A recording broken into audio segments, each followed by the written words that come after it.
Basically میری جو built up ہوا ہے وہ ایک کٹر بریلوی خاندان کے اندر ہوا ہے، اور بڑی چھوٹی عمر سے ہی میں ایک سمجھ لیں ایک پریکٹسنگ قسم کا بریلوی تھا، پریکٹسنگ مسلمان نہیں بریلوی. اور میں اس لیے نہیں بول رہا کہ میں بریلویوں کو نعوذ باللہ کو کافر سمجھتا ہوں، میں مسلمان ہی سمجھتا ہوں.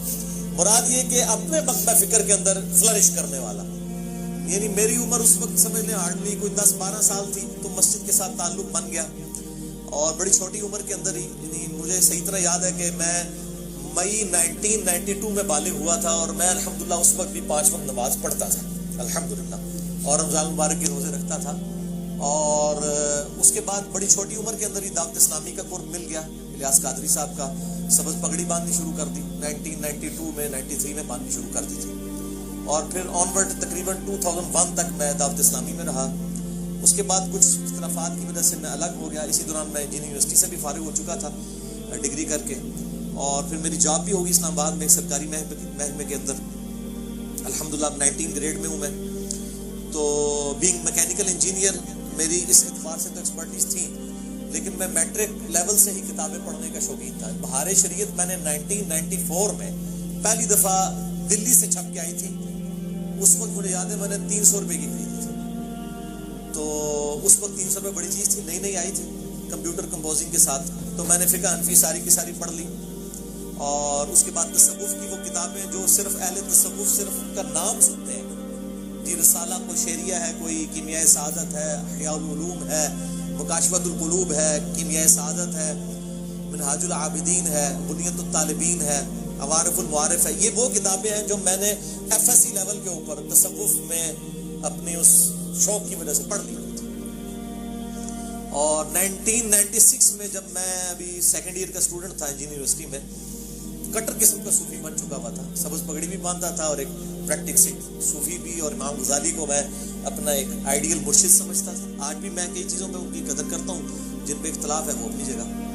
پھر چلتے 2001 میں جب میں ڈگری کر کے فارغ ہوا 2000 کے مڈ میں، اور پھر اس سے لے کر 2001 تک یہ 1 سال کا پیریڈ تھا جو میرے اوپر تھوڑا تکلیف دہ تھا. میری کمر میں تکلیف ہو گئی، اس کی وجہ سے میں ڈگری کرنے کے بعد جاب وغیرہ کی تلاش میں اس طرح نہیں رہا، میں نے گھر میں آرام ہی کیا. اس دوران مجھے غلام رسول سعیدی صاحب کا تعارف ہوا، شرح صحیح مسلم میں نے پڑھنی شروع کی، اور الحمدللہ اس کی وجہ سے میرا ذہن کھلا کہ بریلوی ہوتے ہوئے بھی آپ بریلوی علماء سے اختلاف کر سکتے ہیں. یہ غلام رسول سعیدی صاحب کی ایک خصوصیت تھی، اور میں نے ان کو بتائی بھی. میری الحمدللہ ڈیٹیل ان سے ملاقات ہوئی تھی 22 مارچ 2007 کو ڈیٹیل کے ساتھ، اور الحمدللہ بڑے اوپن مائنڈیڈ وہ شخصیت تھی. پچھلے سال ہی فوت ہوئے، اللہ تعالیٰ ان کی مغفرت کرے. ان کی وجہ سے میرا ذہن کافی کھلا. پھر آہستہ آہستہ میں نے صحیح مسلم پڑھنا شروع کی. غلام رسول رضوی صاحب کی جو فیصل آباد والے ہیں، سردار صاحب کے مدرسے کے اندر وہ شیخ الحدیث تھے، وہ بھی فوت ہو چکے ہیں. بخاری مسلم میں نے بریلویوں کا ترجمہ ہی پڑھا، اور بس اس طریقے سے کام چلتا رہا. بل میں نے کبھی سوچا نہیں تھا کہ میں نے فرقہ واریت کو چھوڑنا بھی ہے.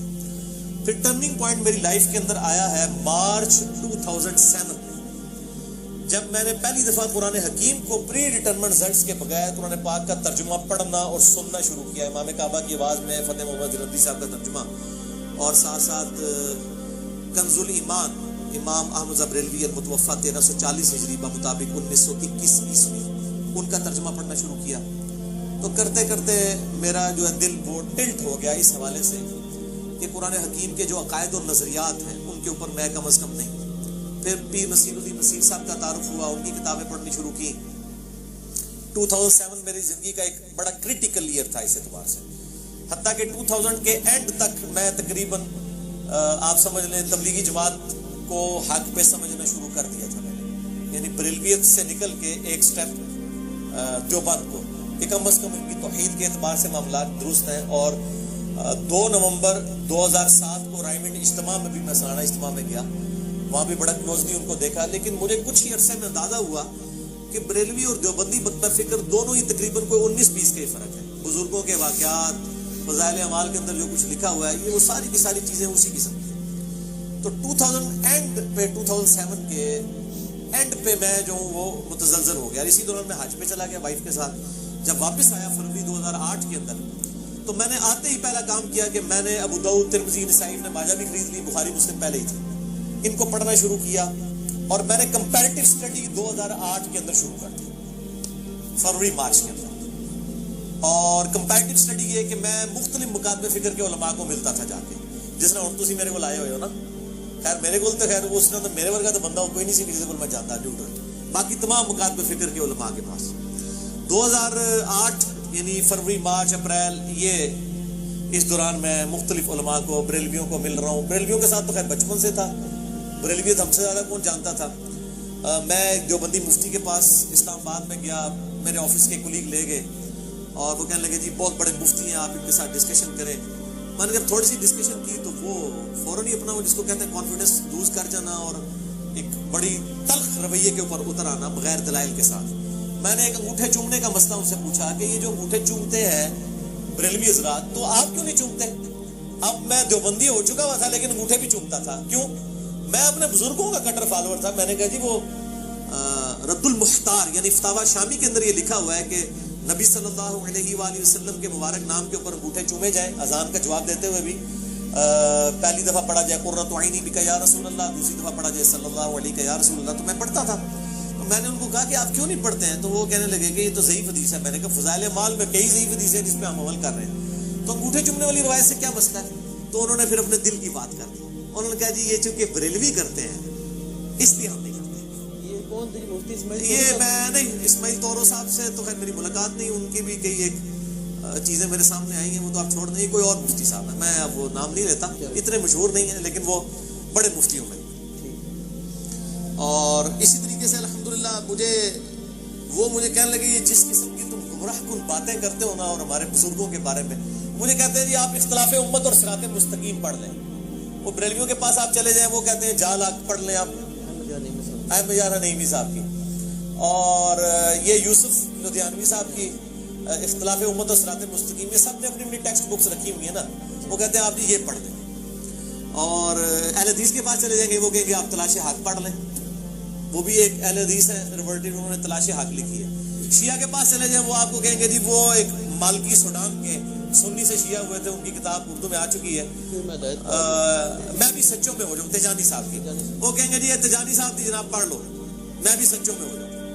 تو سارے کو اپنی اپنی کتاب ہے. کوئی اللہ کی کتاب، اللہ نبی کی کتاب نہیں پڑھاتا. انہوں پتا ہے پہلے مولوی کی کتاب پڑھو تاکہ تمہاری مت ماری جائے. تو مجھے کہنے لگے وہ پڑھے. میں نے کہا وہ میں نے پڑھی ہے، اس کے اندر اتنے بڑے بڑے بلنڈر لکھے ہوئے ہیں. میں نے ایک دو بتائے تو ان کے جناب وہ ادھر سے نا جھاگ چھوٹنی شروع ہوگی، غصے میں آ گئے. وہ کہتے ہیں تو ان قریب جو ہے نا گمراہ ہو جائے گا، تو اہل حدیث ہو جائے گا. میں نے کہا جی میں تو اہل حدیث کو گمراہ سمجھتا ہوں، میں نے کیوں اہل حدیث ہونا ہے؟ نہیں اس طرح کی باتیں کرنے والے اہل حدیث ہو جاتے ہیں. خیر جب ہم نکلے، ہم 3-4 دوست تھے جو یہ ہدایت کا سفر اکٹھا طے کر رہے تھے. تو میرے ایک بھائی کہنے لگے جی آپ اس طرح کریں، اہل حدیث کو بھی چیک کر لیں، ان کو چیک کرنے میں کیا حرج ہے. تو خیر میں اہل حدیث علماء کے بارے میں یعنی رابطہ کیا اور مختلف لوگوں کے نام سامنے آئے. الٹیمیٹلی خیر جس شخصیت تک میں پہنچا میری خوش قسمتی ہے، شیخ زبیر علی زئی رحمہ اللہ تعالی المتوفی 1435 ہجری میری خوش قسمتی تھی. اور میں شیخ صاحب سے کہا کرتا تھا کہ اگر میں آپ تک نہ پہنچا ہوتا تو میں اہل حدیث کو پہلے ہی کنکلوڈ کر لیتا بغیر تحقیق کے. بہرحال ان کے ساتھ میری ملاقات ہوئی 28 مئی 2008 کو، اور یوم تکبیر والے دن، یعنی 10 سال ہوئے تھے یوم تکبیر کو. 1998 میں پاکستان نے اٹامی بلاسٹ کیے تھے، اس کو 10 سال پورے ہوئے تھے. اور اسی دن میں نے الحمدللہ پراپرلی جو ہے وہ سنت کے مطابق رکوع میں جاتے وقت، رکوع سے اٹھتے وقت رفع الیدین کے ساتھ نماز بھی شروع کی. بہرحال مجھے اہل حدیث کے ساتھ جن مسئلوں پہ اختلاف تھا، چاہے وہ یزید والا ایشو تھا یا وہ 3 طلاق والا ایشو تھا کسی قسم کے، اور داڑھی والا مسئلہ، اس طرح کے سارے ایشوز کے اوپر زبیر علی زئی صاحب کا موقف تو وہی تھا جو میں تحقیق کے ذریعے پہنچا ہوا تھا. اس لیے میں نے جو ہے نا وہ ان کو الحمدللہ اس اعتبار سے بڑا اچھا پایا، اور اللہ تعالیٰ نے میری ہدایت کا سبب بھی ان کو بنایا. اللہ تعالیٰ ان کو جزائے خیر دے. پھر الحمدللہ ان کے ساتھ رابطہ رہا، ان سے کافی کچھ علم حاصل کیا، اور ان کو بھی کئی جگہ موقع ملا مجھ سے استفادہ کرنے کا. اس لیے بعض اہل حدیث علماء یہ کہتے ہیں کہ جی زبیر علی زئی نے علی کو گمراہ کیا اور علی نے زبیر علی زئی کو گمراہ کر دیا. تو میں کہتا ہوں شاید دونوں باتیں ٹھیک ہی ہوں.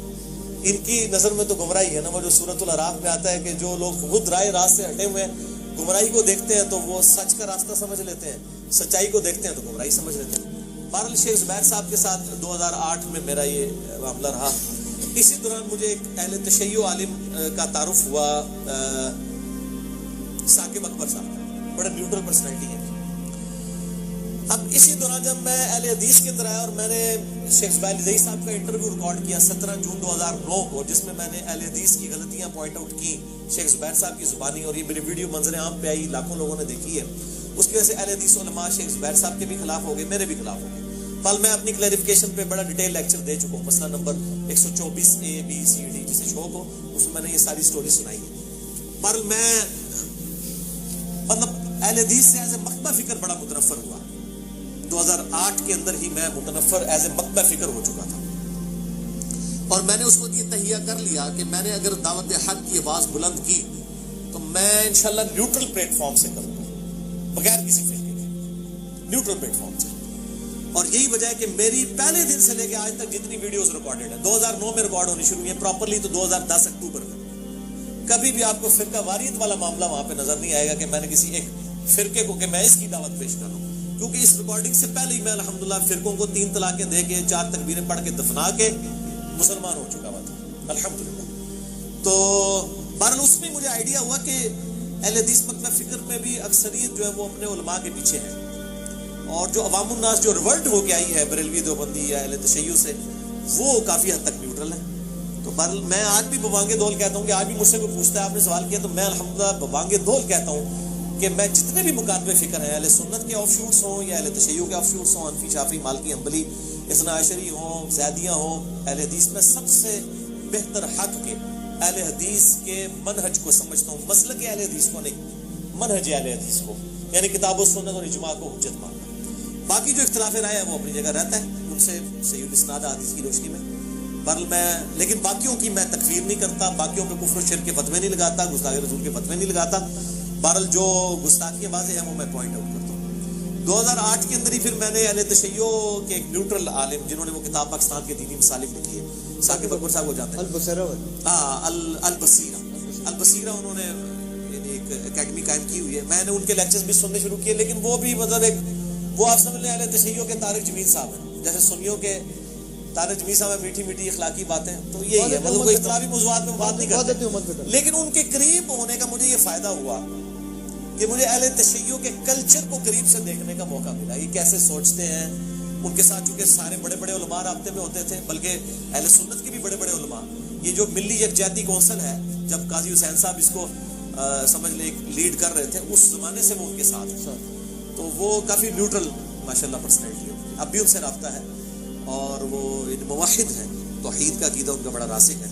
انہی کے ریفرنس سے شجاع عباس صاحب کے ساتھ بھی تعارف ہوا، اور اس طریقے سے مطلب اسٹڈی کرنی شروع کی. بہرحال خیر 2008 بھی اسی میں گزر گیا. 2009 میں نے کچھ لیکچرز ریکارڈ کرائے، کرتے کرتے 2010 اکتوبر میں نے پراپر قرآن کلاسز ریکارڈ کروانی شروع کی، اور 2010-11 ہی میں یہ یوٹیوب پہ اپلوڈ ہوئی، اور پھر لیکچرز آنا شروع ہوئے. یہ پورا سفر ہے.